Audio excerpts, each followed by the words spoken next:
네, 기록하겠습니다. 네.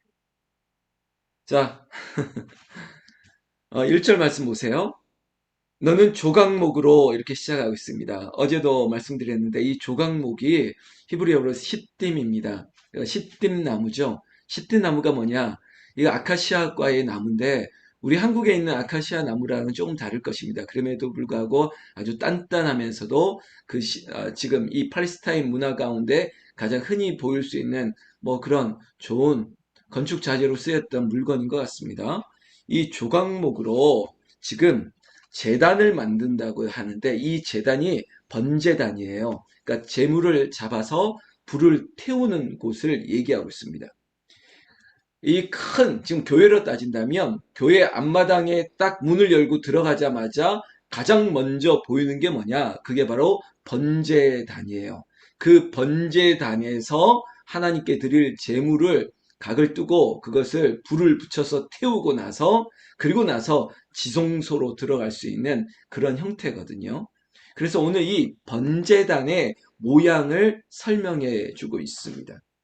오늘 이 얘기는요, 사실은 좀 그림을 보여드리면서 설명해야지 그래도 조금 들어올 텐데, 그저 말로만 하기가 참 어렵고 한계성이 있습니다. 그럼에도 불구하고 성령님께서 우리를 알아듣게 하실 줄로 믿어요. 자, 번제단 얘기할 거고, 오늘 3일 밤 수요 예배 때는 이 번제단의 그림들, 그리고 이 성막의 구조들을 좀 그림을 보면서 오늘 우리가 은혜를 받도록 하겠습니다. 자, 오늘은 그렇지만 한계적으로 그래도 이 구절 속에서 우리가 의미를 찾읍시다. 자, 조각목으로 만드는데 길이가 5규빗, 너비가 5규빗 이겁니다. 그리고 나서 네모 반듯하게 이렇게 말을 하고 있죠. 뭐 건축을 하신 분들을 보면 이 너비 자체가 그러니까 가로, 세로 이 길이가 똑같다는 거예요. 근데 이 규빗이라고 하는 이 단위 자체가 이 손끝에서 이 팔꿈치까지의 길이를 얘기합니다. 그러니까 결국은 한 45cm 정도로 환산을 할 수 있겠죠. 그러면 여러분 계산을 해보시는 거죠. 45 곱하기 5. 자, 가로도 5, 세로도 5. 그러니까 정확하게 정사각형 모양으로 반듯하게 만들라는 것입니다. 자, 어느 정도 그림이 그려지죠. 자, 모양은 이렇습니다. 그런데 높이는 또 3규빗으로 하고라고 얘기하고 있어요. 정확하게 네모 모양인데 높이는 이 5규빗보다는 조금 낮네요. 3규빗으로 하라라고 만들었습니다. 그게 뭐냐? 다시 한번 언급하지만 그게 바로 번제단이에요. 번제단을 그런 모양으로 만들고 나서 그 네모 반듯한 양 4개의 모서리에는 뿔을 만들어라 라고 얘기하고 있습니다. 2절 말씀이 그거예요. 그 네모통이 위에 뿔을 만들고 그 뿔이 그것에 이어지게 하고 그 제단을 노수로 쌓아 라고 얘기하고 있습니다.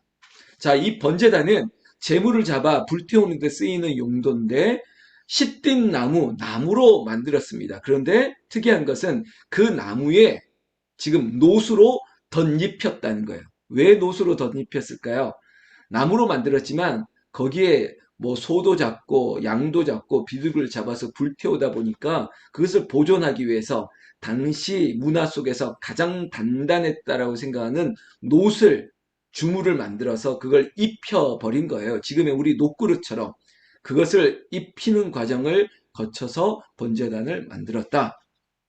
그리고 나서 3절 말씀에 재물 담는 5가지 재료가 들어갑니다.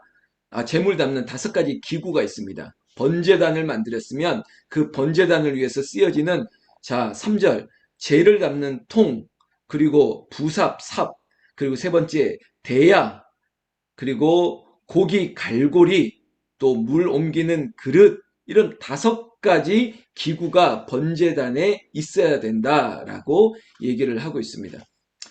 도통 이게 무슨 얘기야? 이 번제단을 만든 게 그게 뭐가 그렇게 중요하다고? 지금 출애굽기에 이스라엘 이 백성들, 가나안으로 가는 백성들에게 도대체 이게 뭐 이렇게 번거롭게 하지? 이러면 우리의 인생 가운데 그런 질문을 할 때가 있습니다. 아니 지금 살고 먹고 이런 게 급한데 지금 이게 뭐가 그렇게 중요해? 그냥 뭐 어떻게든 간에 뭐 서울로 가면 되는 거 아니야? 우리가 지금 급한 거는 그저 지금 출애굽 했으니까 빨리 가나안으로 돌아가면 되는 거 아니야? 라고 말할 수도 있다는 것이죠. 여러분, 저에게 주신 교훈이 이거예요. 말씀에 하나님이 말씀을 주셨다면 그 말씀대로 더디 가더라도 바른 길을 가야 되는 것이에요. 우리의 신앙이 자꾸 타협하기도 하고요. 스스로 곡해하고 왜곡하고 스스로 합리화하고 정당화하는 거예요. 지금 급하니까 이런 건 중요하지 않아. 그냥 먼저 빨리 하는 게 중요해라고 생각할 수도 있을 것입니다. 출애굽기가 그런 거예요. 지금 이게 무엇이 중요한데라고 할 수 있겠지만 아니에요. 그들에게 있어서 앞으로 출애굽기의 기간이 40년이라는 걸 모르고 있습니다. 그러나 이 긴 세월 동안 하나님께서는 그들을 자격을 갖추게 하는 거예요. 네가 율례와 법도를 순종하고 그렇게 따르는지를 하나님께서 보시는 거예요. 훈련하는 거죠.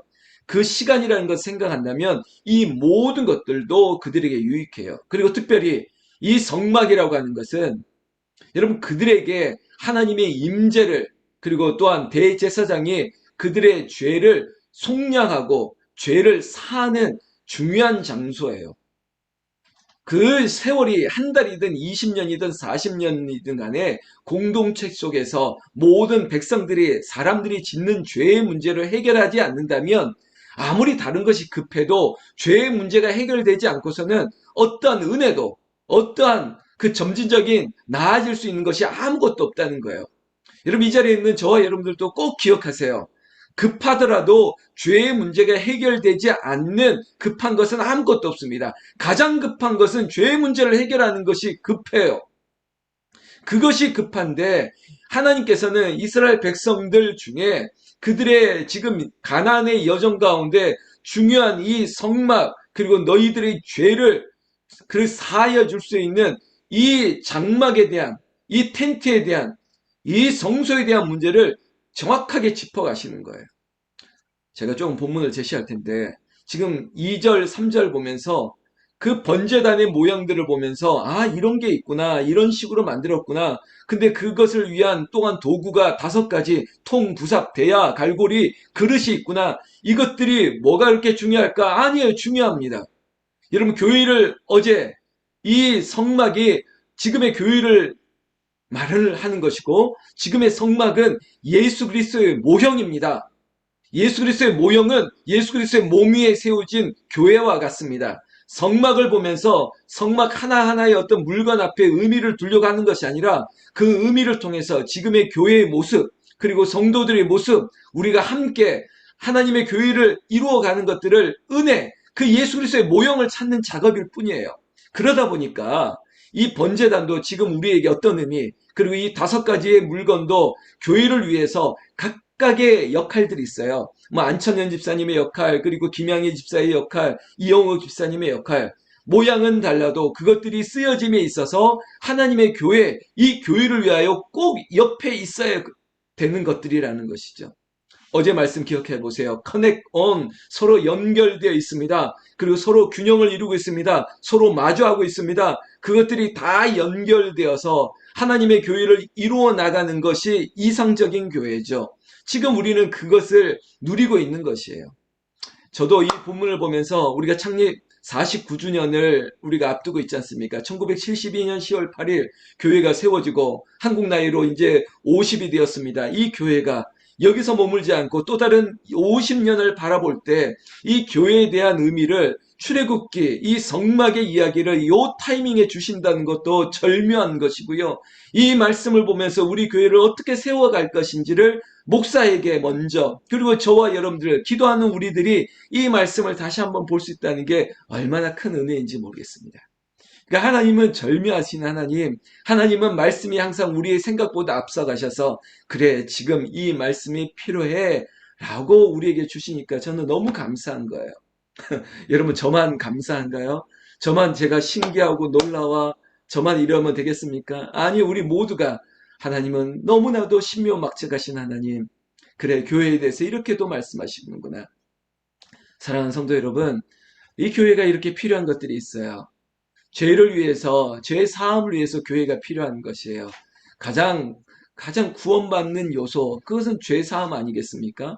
그 죄를 어떻게 사하여 주실까요? 지금 우리가 오랫동안 죄 가운데 빠져 있었던, 그러나 주의 보혈 한량 없도다 찬송할지어다. 예수의 보혈, 교회는 예수 그리스도의 보혈의 피, 그 피로 말미암아 속량함을 얻는 것입니다. 죄 사함을 얻고 구원의 확정을 얻고 하나님 나라의 영광을 위하여 살아갈 수 있는 이 교회를 우리는 이루어가고 우리는 만들어져 가고 있는 거예요. 우리는 거룩함을 따라 그가 구별하라 그랬으니까 우리가 구별되고 거룩함을 입고 살아가는 거예요. 그게 바로 성화, sanctification, 그리스도를 닮아가는 거예요. 우리는 닮아가는 거예요. 완전해지지 않습니다. 구원은 단번에 이룬 것이지만, 그러나 우리가 이 새벽을 깨우듯이 날마다 주님 닮아가고 거룩하게 되고 성숙해져 가는 것이죠. 그래서 오늘보다 내일의 주님의 날, 우리를 어떻게 이끌어 주실지를 기대하며 살아가는 것입니다.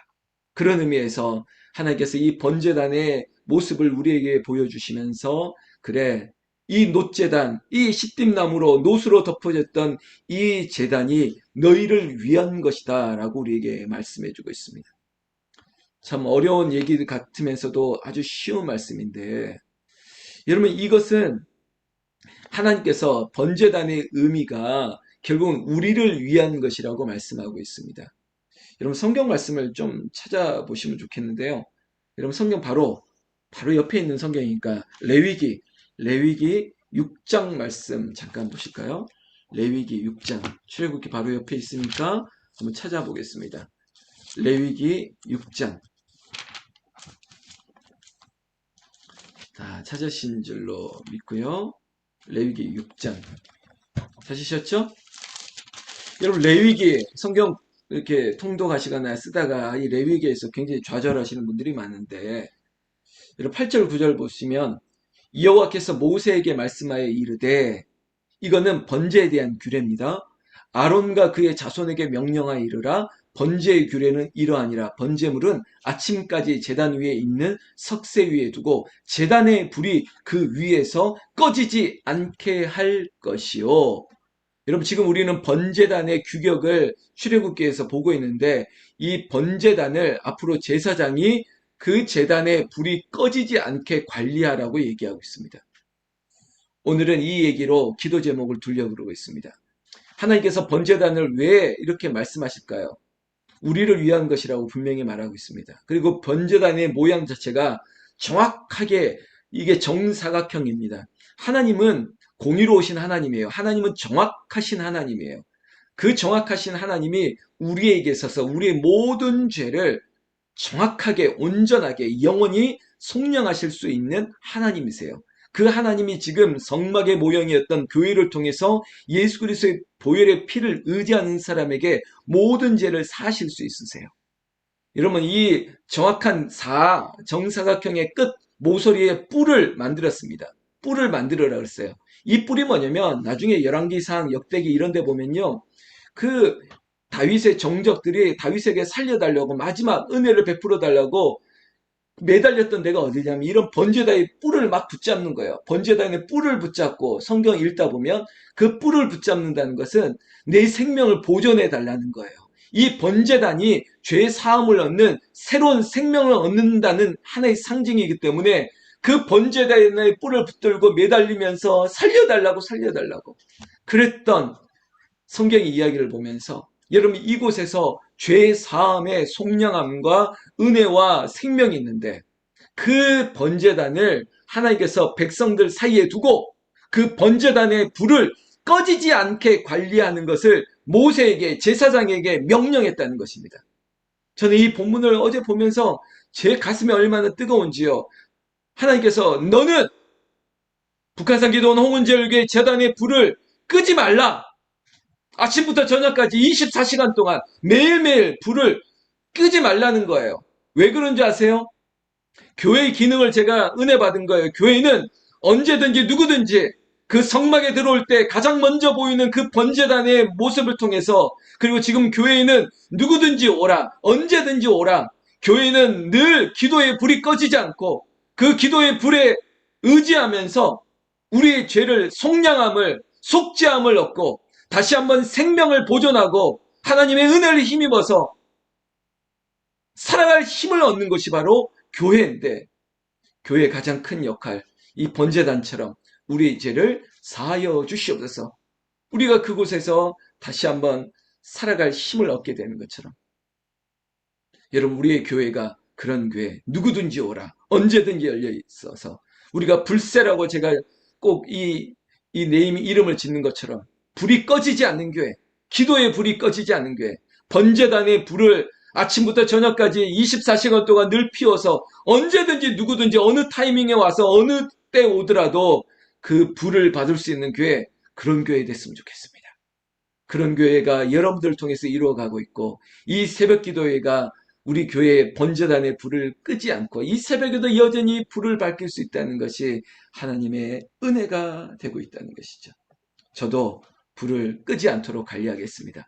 여러분들도 여러분들의 가정에 기도의 불이 꺼지지 않도록, 여러분들의 이 번제단에서 하나님 나를 용서해 주시옵소서, 날마다 회개하는 그 자리의 은혜가 꺼지지 않도록 여러분 기도하십시오. 뭐가 우선순위냐면, 또 말씀드리지만 기도가 답입니다. 주님께서 에바다 열어주시지 않는다면 안 되는 거예요. 여러분들의 사업장, 여러분들의 학원, 새롭게 리모델링하고 새롭게 계획을 하고 하는 모든 일에 주여 불이 꺼지지 않음으로 말미암아 하나님의 은혜가 임하게 하여 주시옵소서. 인도네시아로, 독일로, 해외로, 그리고 수험생들의 부모들까지, 또 내 안에 있는 모든 질병의 문제까지도 하나님이 해결해 주실 수 있다면 그것이 믿음이에요. 죄사함을 얻은 백성들에게 하나님께서 생명까지 주시는데 못 고칠 질병이 어디 있겠습니까? 이 아침에 번제단, 우리가 은혜의 제단으로 더 나아갈 수 있도록 성령께서 우리를 뜨겁게 감싸주시기를 나는 우리 주 예수님의 이름으로 축원합니다. 축원합니다. 기도하겠습니다.